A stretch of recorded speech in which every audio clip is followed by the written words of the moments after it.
মহিলারা জুমার নামাজ কিভাবে পড়বেন এবং কত রাকাত পড়বেন এবং কোন সময় পড়বেন, এই বিষয়টা নিয়ে আমাদের সমাজে অনেক ভুল ধারণা আছে। অনেকেই বলে যে মহিলারা জুমার নামাজের মতো 2 রাকাত আদায় করবে। অনেকেই বলে না, জোহরের নামাজের মতো 4 রাকাত আদায় করবে। আবার কেউ কেউ বলেন যে মহিলারা জুমার নামাজ পড়বে, কিন্তু জুমার নামাজ যখন মসজিদে হবে, এই মসজিদের নামাজ শেষ না হওয়া পর্যন্ত তারা বাড়িতে নামাজ পড়তে পারবে না।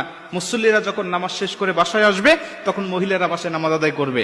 আবার অনেকেই বলে না, মসজিদে নামাজ শুরু হওয়ার আগে বাসাতেই মহিলারা আগে নামাজ পড়ে নিতে হবে। এই বিভিন্ন ভুল ধারণা আমাদের সমাজে প্রচলিত আছে এখনো গ্রামগঞ্জের মধ্যে। আমি এই বিষয়টা হাদিস থেকে আপনাদের ক্লিয়ার করতে চাই। সুনানে আবু দাউদ শরীফে বর্ণনায় আল্লাহ রাসূল সাল্লাল্লাহু আলাইহি ওয়াসাল্লাম বলেন, প্রত্যেকটা মুমিনের জন্য অবধারিত করে দেওয়া হয়েছে, রাসূল সাল্লাল্লাহু আলাইহি ওয়াসাল্লাম বলেন প্রত্যেকটা মুমিনের জন্য আবশ্যিক করে দেওয়া হয়েছে, তারা মসজিদে গিয়ে ইমামের পিছনে জামাতের সাথে তারা জুমার নামাজ আদায় করবে। কেবলমাত্র শুধুমাত্র 4 প্রকার ব্যক্তি ছাড়া।